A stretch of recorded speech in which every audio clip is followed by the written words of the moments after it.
Hello and welcome to Tonebenders. I'm Teresa Morrow, and with me today is Tim Muirhead. Howdy, Tim. Hey, Teresa. This is an awesome day. I'm really excited about our guest today. Yeah, on today's episode, we're in conversation with Randy Thom, a man who needs no introduction, but I'm going to do one anyways. Randy's illustrious career in film sound began in 1978, recording sound effects for Apocalypse Now. Effects recording, re-recording mixer, supervising sound editor, and sound designer are the roles he takes on in turns. He's crafted soundtracks for many late 20th century classics, from Star Wars: The Empire Strikes Back, The Right Stuff, Forrest Gump, to name a few, and to some of Tim and my all-time family favorites, I could say, like Iron Giant, which is a perfect movie, in my opinion, Mars Attacks, Harry Potter and the Chamber of Secrets, The Incredibles, Ratatouille, and many, many, many more great animated, fantasy, and dramatic films in the course of an incredible career in movie making. Randy also inspires and instructs everyone else in the business through his blog posts, articles, and masterclasses, and hopefully today he will agree to share a few more of his insights with us on the Tonebenders podcast. Hi, Randy. Thank you so much for coming on the show. I am so glad we finally managed to make it happen. Hey, Teresa and Tim. It's wonderful to be with you.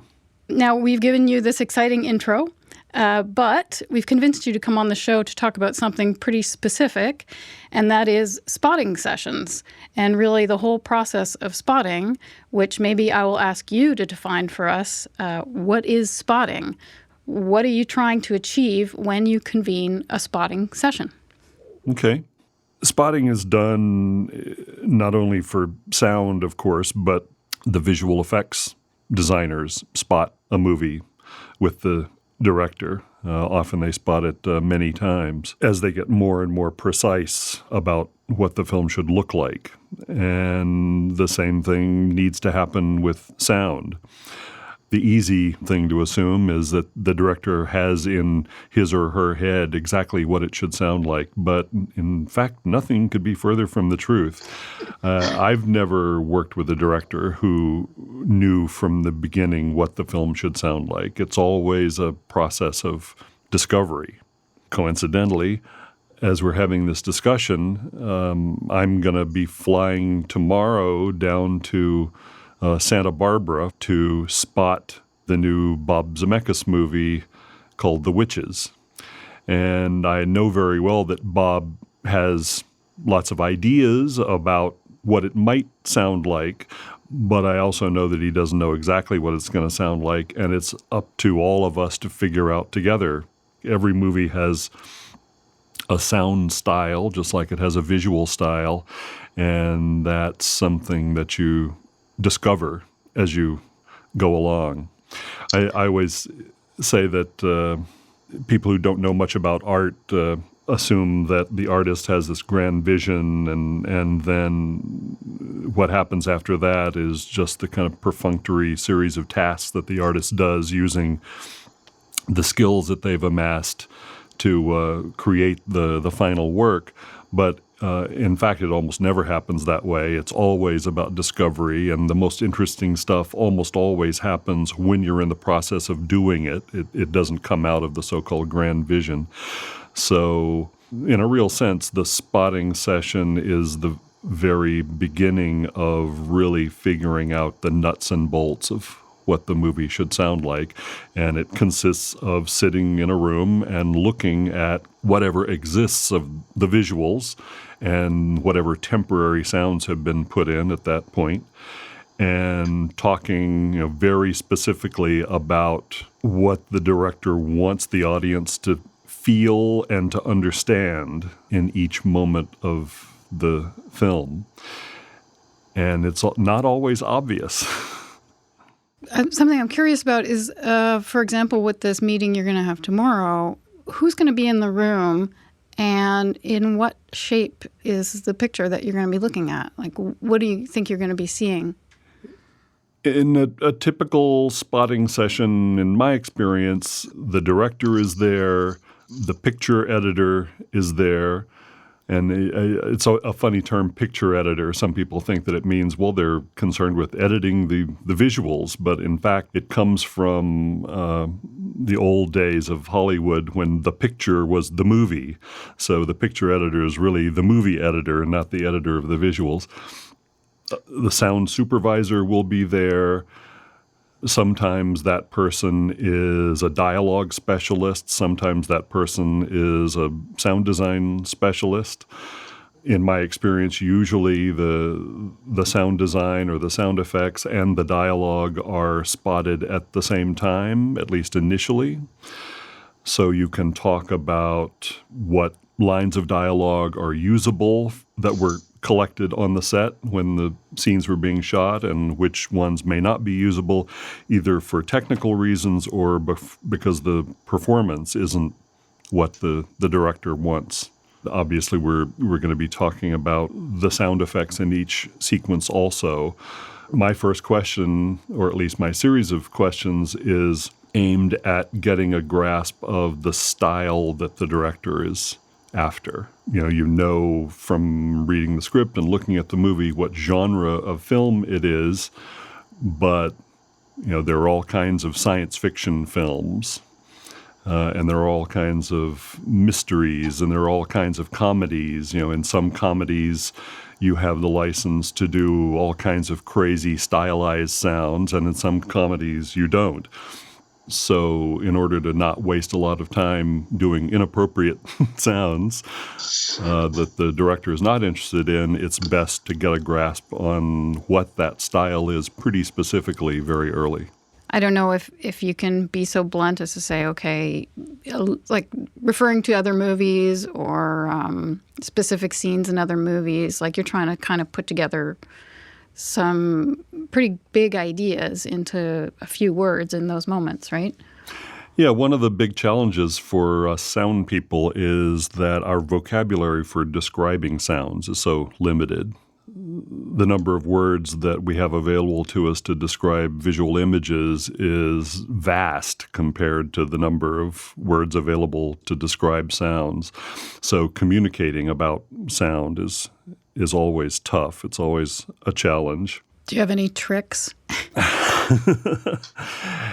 Well, sometimes I resort to making sound effects with my mouth. That helps occasionally. But you're right when you suggest that it can be useful to refer to existing films, existing sequences and shots in films.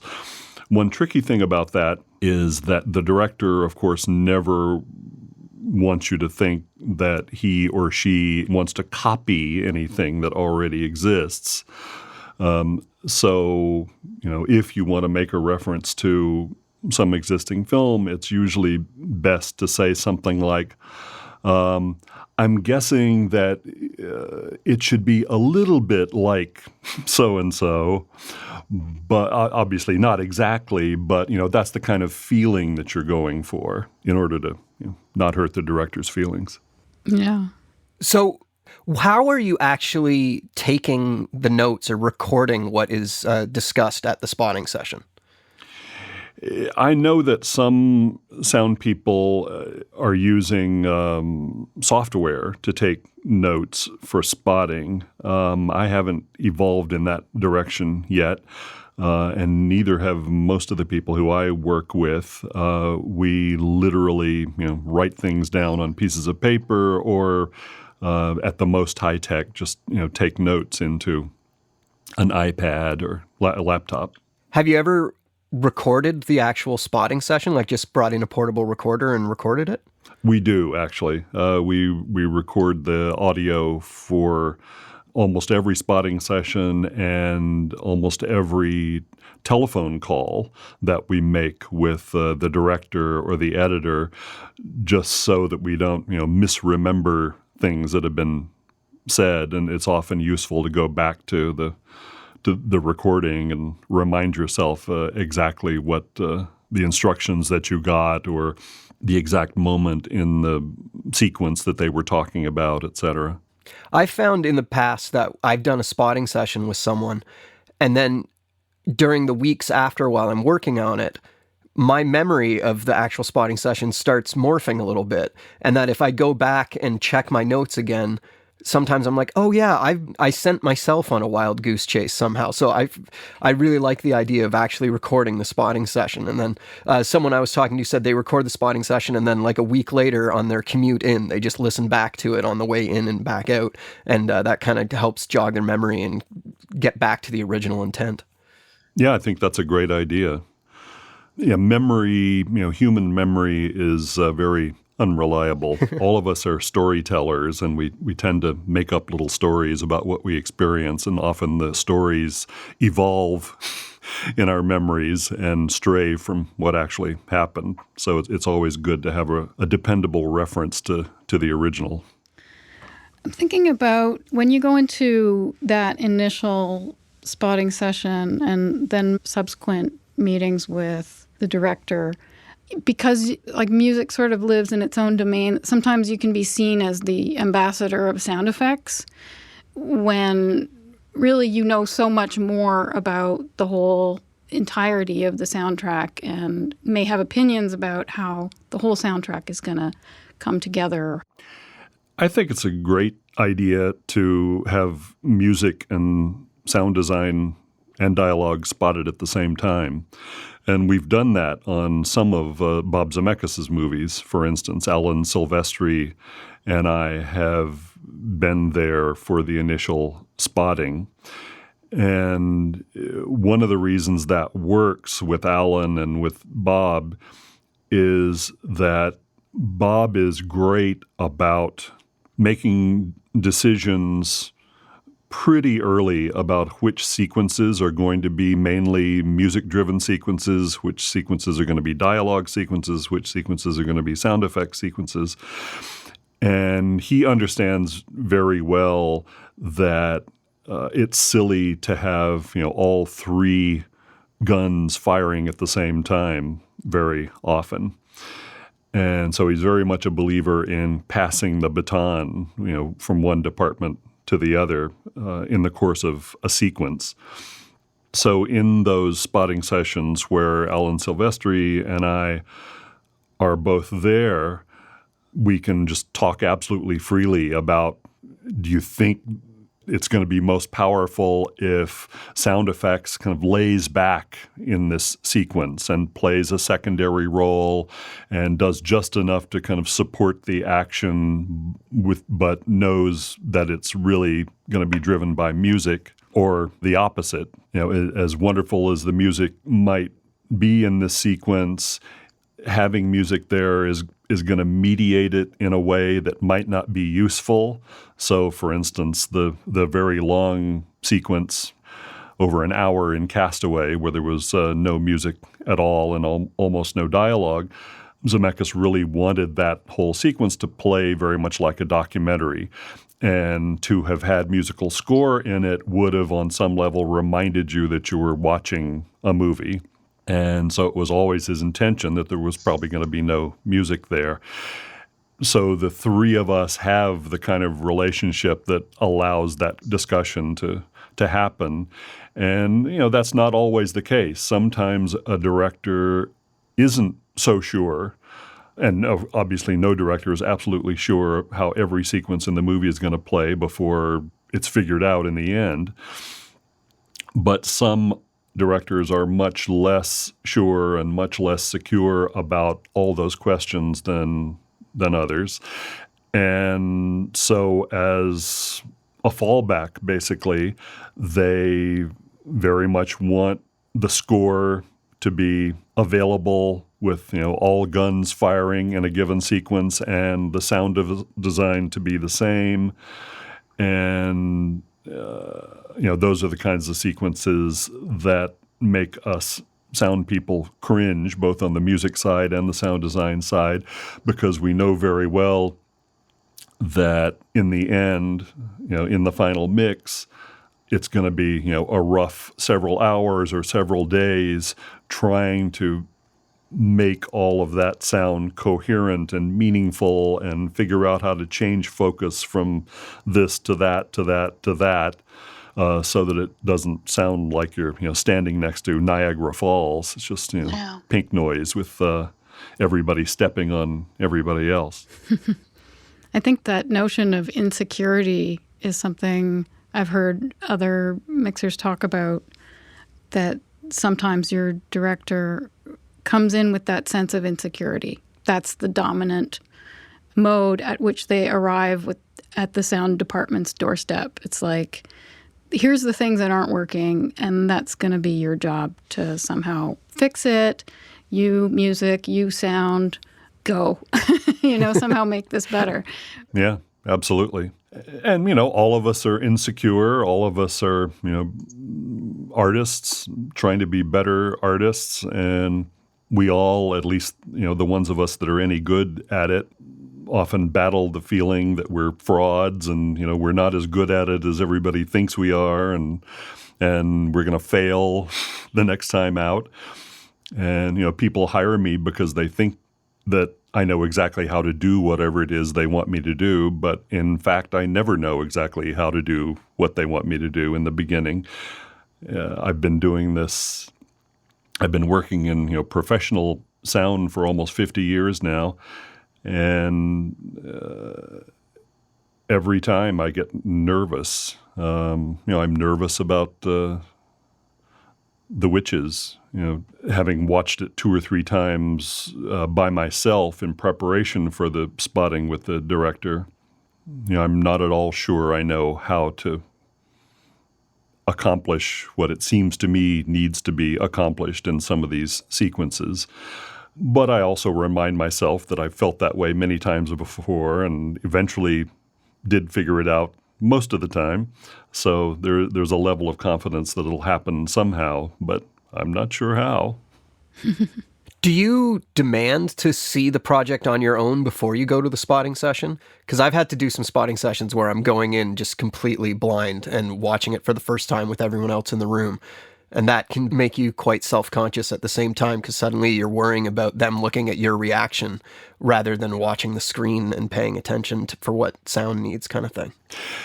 Well, I don't ever think I'm in the position of being able to demand anything, but I certainly request that I be able to see the movie or the sequence or whatever it is before spotting, just because it allows me to ask more intelligent questions. In a spotting session, you're always afraid that you're going to ask a stupid question, and everybody's going to say, "What do you mean you don't understand?" Or you're going to, insult the director or insult the editor by saying, "Why does this happen?" And they think it should be obvious why that happens. So spotting sessions are always a little nerve-wracking. Obviously, they're less nerve-wracking if you've worked with somebody a long time, like I have with Zemeckis, because we know pretty much what to expect of each other at this point. But yeah, if I were to go into a spotting session with somebody who I had never worked with before and I've never seen the material, I certainly wouldn't be confident that the questions I would ask and the ideas that I would propose would be very well thought out. It would be, a lot of shooting from the hip, which, is certainly one way to begin, but not the ideal. I feel like you're kind of like threading the needle in a spotting session sometimes between stating the obvious and trying to get beyond stating the obvious. I feel like sometimes there's a good use to stating the obvious because it kind of gets you to the next thing or causes you to question. Maybe you're wrong. Maybe what you thought is obvious is a misconception or something. But I think there's kind of a virtue in that sometimes, like just in playing the useful idiot, like, I see this, I see this, I see this. Am I right? Is that what you're going for? What else do you want to see? Trying to push the conversation forward in that way. Yeah, being the kind of innocent, naive, early observer can be really useful, I think, for the director and for the editor, because, at this point they've probably been sitting with this thing for quite a while. And because you haven't, your response to it, gives them some useful information about how the audience might respond. But of course, at this point, typically in the spotting session, the initial spotting session at least, lots of the visuals are not there. The score is not there. Some of the dialogue probably is going to be rewritten anyway, and so the fact that there are all those kind of question marks hanging in the air, I think, gives you the freedom and the latitude to, maybe ask a few dumb questions. How confident are you about suggesting picture edits? Because what I've found, I'll just give you some background to what I'm trying to get at here.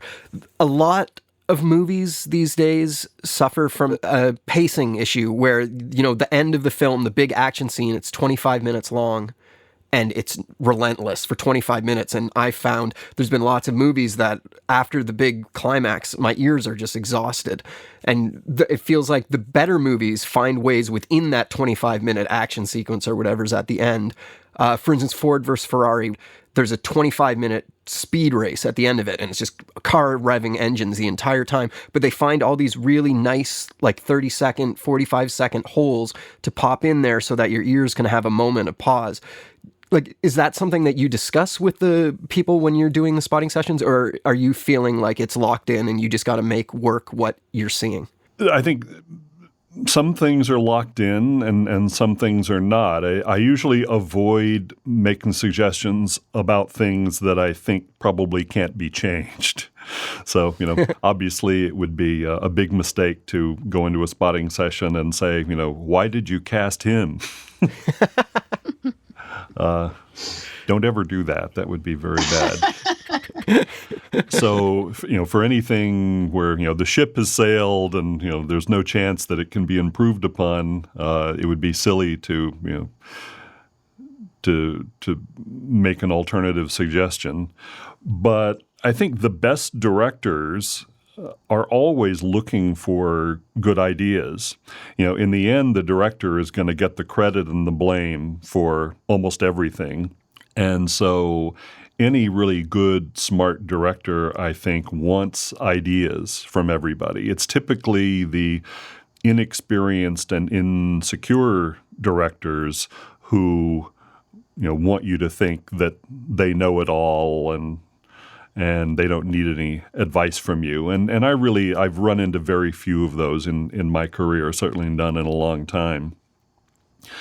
And also because I've been doing it for a long time, I think I get away probably with making suggestions that maybe some sound people might not get away with so easily if they hadn't been doing it for as long as I have.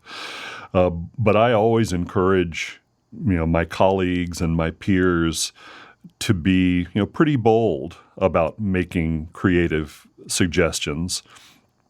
Just couch it by saying, I'm not sure if the ship has sailed on this, but it occurs to me that, it might be better if we had a few moments to kind of absorb what just happened.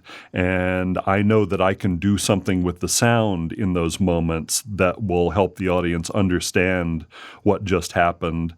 So, I'm not sure how much coverage you have for this, but is it possible that we could open that up and, make that shot a little longer or cut away to something else? As with all these kinds of discussions and interactions, I think it's extremely important that that you have a sense of who you're working with and who's in the room and how much you can get away with those people. Some picture editors, for instance, would feel threatened if I made a suggestion about picture editing. So I'd obviously be much less likely to do that if I were in a room with a picture editor who I'd never worked with. But I also know that some picture editors really welcome suggestions like that.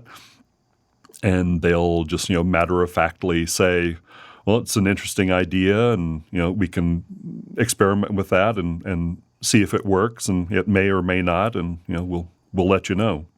I think both of you, it's because you've heard me before and read things that I've written know that I've been an evangelist for a long time for sound people having input. At the script stage. Yeah, sound people having input, when rewriting of the script is happening or revisions of the script are happening. I think it's crazy that the production designer and the director of photography get to have these discussions with the director very early, having read an initial draft of a script or a fairly early draft of a script, have these discussions in which they say, well, it would really help me if we change the script a little bit in this way or that way, or maybe they should enter through the back of the building instead of the front of the building, and that'll allow me to do so-and-so visually. I just think it's crazy that sound people are not allowed and encouraged to have the same kinds of discussions in pre-production and during production with directors. It would make better movies. And I was very lucky early in my career to basically be an apprentice to Walter Murch and Ben Burt, and watched how they worked with George Lucas and with Francis Coppola. And it was very much that kind of collegial, collaborative, get you involved as early as possible approach. And so for the last 25 or 30 years, I've been saying to anybody who I thought I would listen, let's do more of that. Let's figure out how more of that can happen, because it'll make the movies better. And it's not just a question of aspiring sound designer or any sound effects editor believing that they have something to offer, but I guess in teaching people how to make films, to have them incorporate what is going to happen sound-wise in their imagination when they're picturing their film before they've even written a word, I guess. Yeah. You may have heard this story about Once Upon a Time in the West, the Sergio Leone film. He decided that he wanted Morricone to compose the whole score for the movie before they shot the film. And the idea was that they would play the score back on the set, and it would help motivate the actors, get them in the right mood. They even, in the end, they shot some of the sequences essentially to playback. But neither he nor Leone was happy with the first cue, the beginning of the movie.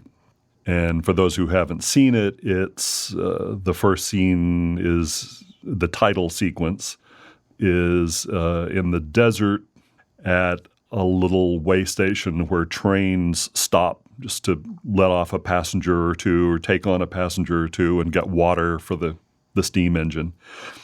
And there are three bad guys there waiting for somebody who's going to get off the train, and they're going to kill this guy. So Morricone wrote a music cue for that sequence, but they didn't really like it for some reason, and they weren't sure what they were going to do. But then Morricone happened to go to a musique concrète concert where a guy was playing a ladder. He was banging on a ladder and scraping the ladder and making music with sound effects. And the little light bulb went off in Morricone's head, and he called Sergio Leone and said there should be no conventional score in the beginning of the movie at all. The sequence should be shot based on the sounds that happen in that place. And that's exactly what Leone did. He planned the shooting of that whole rather long sequence very much around the sounds that happen there. There's a windmill that's squeaking regularly that you hear through the whole sequence. And, where the windmill is sonically helps you navigate kind of the geography of the place. Sometimes you're close to it, sometimes you're far away. There's water dripping from this tank onto one of the bad guy's heads, and then his hat when he puts his hat on. And it's all very musical. So that is That's the kind of thinking that I just wish to God that directors and screenwriters could do more of in terms of actually planning sequences and scenes based on the sonic possibilities, because those sounds can do such a good job of reflecting who the characters are and how the characters are changing and feeling. So, as I've said before, it would make it a better movie. So when you are doing the spotting session, what is the room that you're doing it in? Are you going into the picture editor's room or? In my experience, the spotting usually does happen in the picture editing room. And as we all know, sometimes the audio playback in picture editing rooms is not as good as it should be. And so you just make your best guess. And sometimes you say, let me just make a note about this line or this series of lines, and we'll go and listen to the originals later, and then we'll get back to you about whether we think we're going to need to ADR those or not. And then how do you take the notes that you're making in the spotting session with the director and the picture editor and the composer, and how do you get those notes out to your team of sound effects editors, dialogue editors, and such? Tomorrow for this witches spotting session, the sound team is me and Lefferts, my longtime colleague, and Bjorn Schroeder, who's a co-supervisor, and Jeremy Bowker, who's another sound designer. And I think very often in spotting sessions, you wouldn't necessarily bring that many people from the sound department. Sometimes it would just be me, or maybe me and the dialogue supervisor. But Bob's team is open to more of us coming, and my feeling is that the more of the sound team that gets to meet the people in the picture editing department and the people in the office in general there, and the more they get to interact with them, the better it's going to be for everybody. And it's better for them to hear what the director and the picture editor have to say directly, and to be able to ask them questions also, than to just only have a recording to listen to and not being able to interact with them. Yeah, that idea of those people being involved in the expression of the top opinions about the thing seems like a good one to me, like just in terms of group dynamics or something like that, to have those people feel like invested and recognized. Yeah. Oh, yeah, absolutely. I encourage the sound people who I'm working with to not be shy about asking questions, and I've probably said more dumb things in spotting sessions that were embarrassing than any of my coworkers ever have. But off the top of my head, I can't remember any disastrous utterances coming out of anybody in a spotting session. So, yeah, I think it's great for everybody to be able to ask questions, make comments, get a sense of who we all are personality-wise, and every sound team is different, and the kind of chemistry between the sound people and the director's team, the picture editor's team, is going to be different on every film. I think one of the reasons that we've been successful at Skywalker is from the very beginning we've had the attitude that every film is different, every project is different, and you should make as few assumptions going into each project as possible, and definitely don't assume that you're going to be able to do this one exactly the way you did the previous one. And I think that attitude, unfortunately, was prevalent when I got into the business. In those days, the sound team often came on thinking, well, all this stuff that the picture editor has put together is kind of crappy, and, we're going to make it all better, and, we know about sound, and they don't know anything about sound. And in those days, very often the director and even the picture editor wouldn't even hear most of the stuff that the sound editing team was doing until the first day of the final mix. It was crazy. And of course, what would happen is that they would just reject huge amounts of it. They would say, sorry, the stuff we did, 6 months ago we like it more than the stuff that you've spent the last several months putting together. So throw all that away and just go back to what we had in the first place. But now we have this kind of workflow that I think makes so much more sense, which is that what becomes the final mix begins basically as soon as the sound editing starts. And it's an iterative, cumulative process where we're feeding sounds to the picture department, and they make choices, obviously, about what they decide they want to include and not include, and that gets played for the director, and the director gives her or his feedback about it. So there's much more kind of constant communication and feedback now than there used to be in the old days. Essentially, in a really kind of meaningful sense, we begin the final mix as soon as the sound editing starts.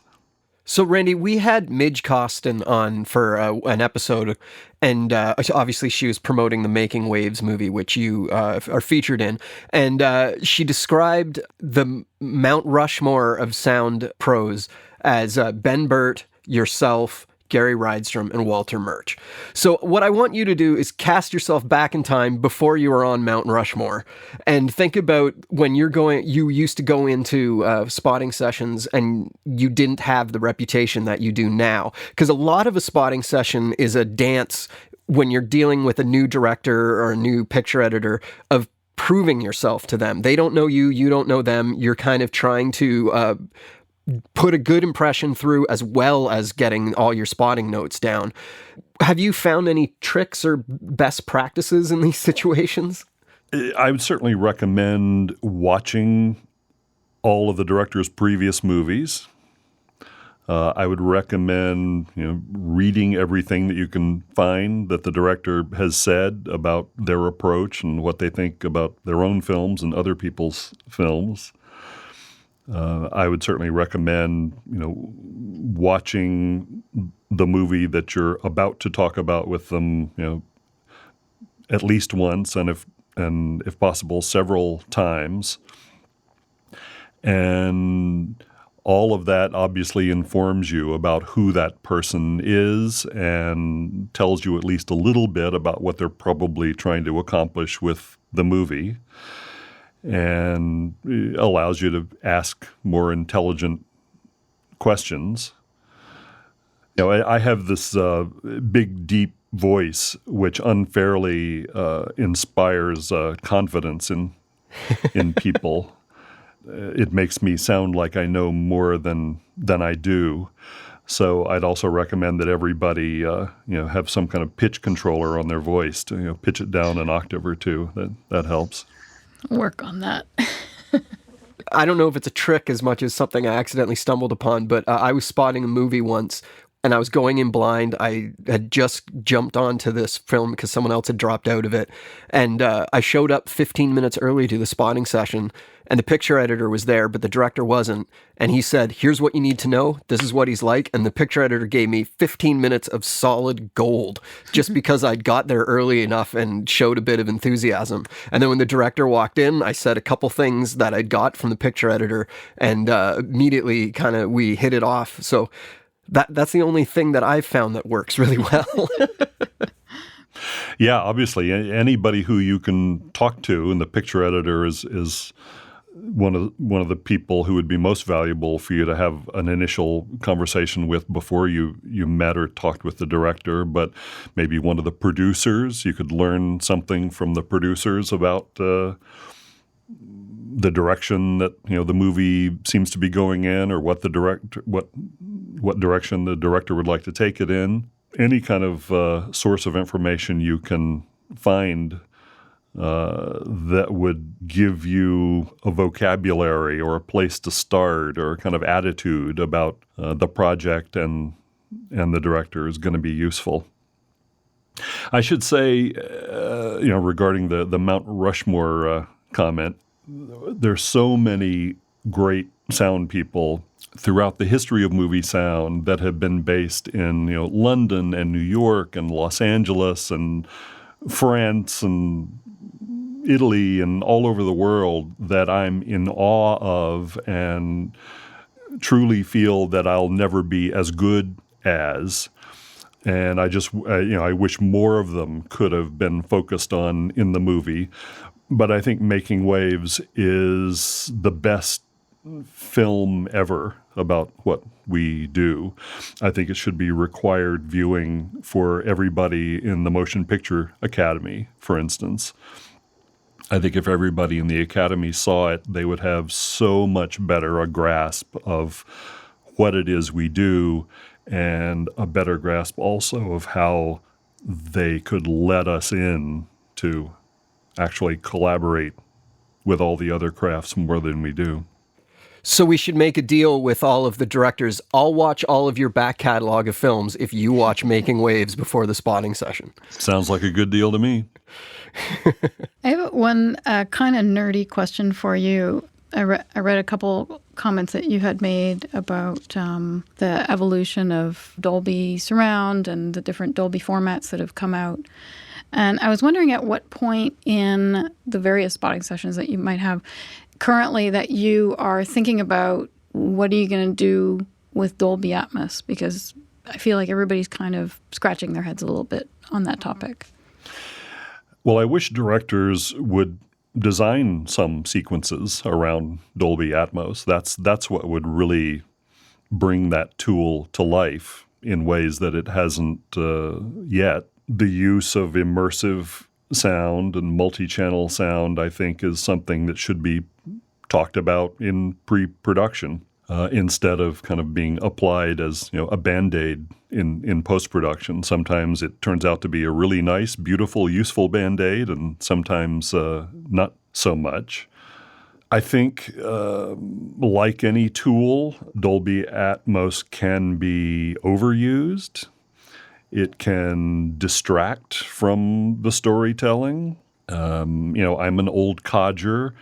I think I'm more conservative about using it than many people are.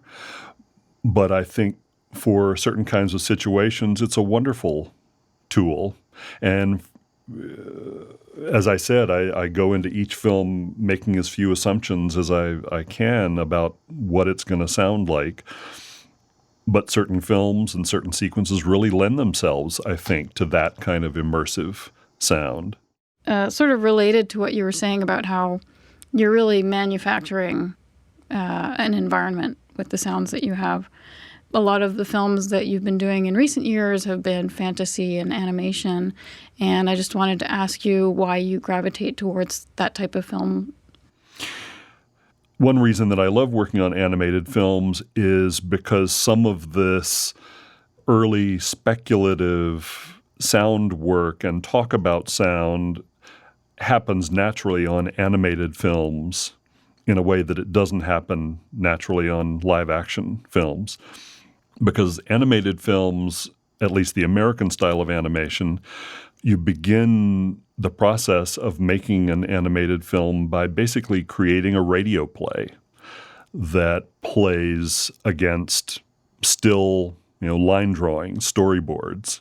And so the filmmakers desperately need sounds and at least temporary music to help them figure out whether scenes are going to play, whether they're going to work. So it's a natural for the kind of early discussions and producing of kind of crazy speculative sounds that I wish could also happen for live action films. So I've been trying to proselytize to some of my live action filmmakers that they should take a cue from some of the animators. On some of the animated films that I've worked on in recent years, I start working on the film 2 or 3 years before it's finished. I don't work full time. I'll work for a day or two or a week or two and then go work on another film for a while and then come back to it. But I'm producing these kind of concept sounds, speculative sounds that I send to the director and the animators, and they tell me which ones they find inspiring and which ones they don't, and it really helps the animators in terms of thinking about what the characters can look like, especially if they're creatures, to hear these recordings of walruses or elephants or whatever it is that I've used as a kind of starting point for vocalizations and breathing and that sort of thing. It helps the animator visualize what not only the mouth looks like as it opens and closes, but maybe what the throat looks like and what the breathing looks like, etc. Animation is so much fun. It's great to work on. Randy, thank you so much for taking the time to talk to us. It's really great to have you on the show, and it took a little while to get you on, but we're glad that it finally worked out. It's been my pleasure. It's wonderful to meet you two, and I don't think I've ever been asked such intelligent questions. Oh, okay. There you go. That's the kind of smooth talking that puts you in good stead with directors all over. I don't know what you're talking about. No, I'm being absolutely sincere. This was great. Thanks for inviting me. Thank you so much for your time. Maybe if we come up with another idea, we can get you on again. I'd love to do it.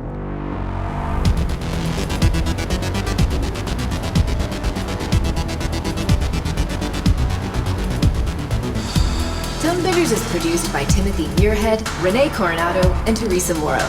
Theme music is by Mark Strait. Send your emails to info@tonebenderspodcast.com. Follow us on Twitter via @thetonebenders and join Tonebenders Podcast on Facebook.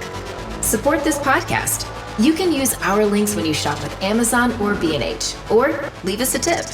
Just go to tonebenderspodcast.com and click the support button. Thanks for listening.